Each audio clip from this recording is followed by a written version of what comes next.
जैसे कि आप जानते हैं मेरा नाम है तपिश और आज हम डिस्कस करेंगे एक क्लासिक नावल और जो भी मिनी सीरीज बन गई है जिसका नाम है 13 रीजंस वाई और ये लिखी है जे एशर ने।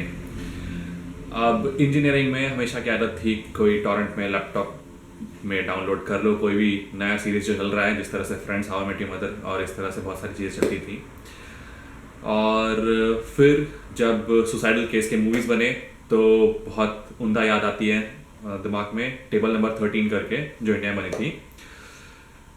लेकिन बॉस इसको देख के सर फट गया। मीन्स टोटल 13 घंटे इन्वेस्ट करने पड़ रहे थे इसमें, और क्योंकि मेरी खुद की जॉब चालू थी इस वजह से मैं कॉन्स्टेंटली देख नहीं पाया, तो मैंने उसको 3 दिन में कंप्लीट किया और एक दिन कंटिन्यूसली 7 घंटे बैठा एंडिंग का पूरा पार्ट कंप्लीट करने के लिए। मे बी उस दिन सिर्फ 3 घंटे सोया होऊंगा और फिर उस दिन जॉब भी किया, लेकिन जितना भी एफर्ट डाला उसमें वो वर्थवाइल था। मीन्स दिमाग क्रश हो गया था अगर मैं एंडिंग नहीं जानता इसकी। मैंने किताब नहीं पढ़ी थी और फिर किताब के बारे में रिव्यूज बाद में जाने, लेकिन माँ कसम क्या क्या सीरीज़ है, देखनी चाहिए एक बार, एटलीस्ट एक बार देखनी चाहिए। और इफ़ एट ऑल आपके टीनेजर्स भाई बहन या कोई relatives if at all college में है या फिर फाइनल ईयर ऑफ स्कूल में है, क्योंकि स्कूल में भी बुलिंग इस तरह से होती है, रेप केसेस होते हैं और इंडिया तो बहुत ज़्यादा फेमस है उसके लिए। भले ही लोग चिढ़ जाते हैं इस बात से इसको डिस्कस करते हुए, लेकिन बात यह है कि भाई हो रहा है यार, और इस पर डिस्कशन ज़रूरी है, उससे बातचीत ज़रूरी है। और इफ़ एट ऑल फॉरवर्ड कर सकते हो तो किसी को बस नाम फॉरवर्ड कर देना 13 रीजंस वाई। टॉरेंट से देखे, नेटफ्लिक्स में पे करके देख ले या फिर कैसे भी देख ले, पर सीरीज़ अच्छी है। और इफ़ एट ऑल किताब पढ़ सकते हो तो फिर किताब पढ़ो, लेकिन बस एक व्यू दो या फिर बैठ के किसी के साथ डिस्कस कर लो कि भाई लाइफ एंडिंग एक ऑप्शन है पर इतना अच्छा ऑप्शन नहीं है। ज़िंदगी उबड़ खाबड़ तरीके से चलती है, गांड लगती है और फिर कभी कभी फटके हाथ में आती है, लेकिन यार ज़िंदगी चल जाती है।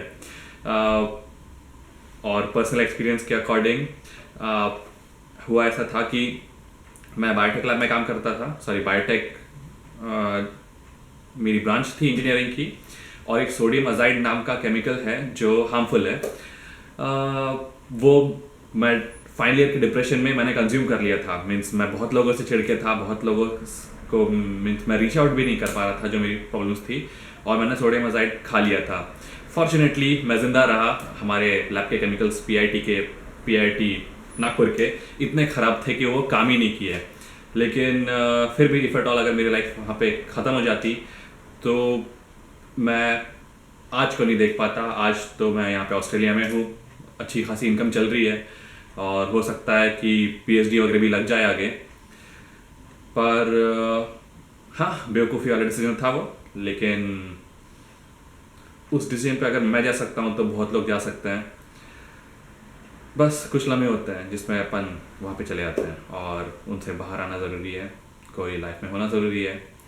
तो जिसको भी केयर कर रहे हो बस फॉरवर्ड करो 13 रीजंस वाई, बस देख लो यार एक बार। Good day.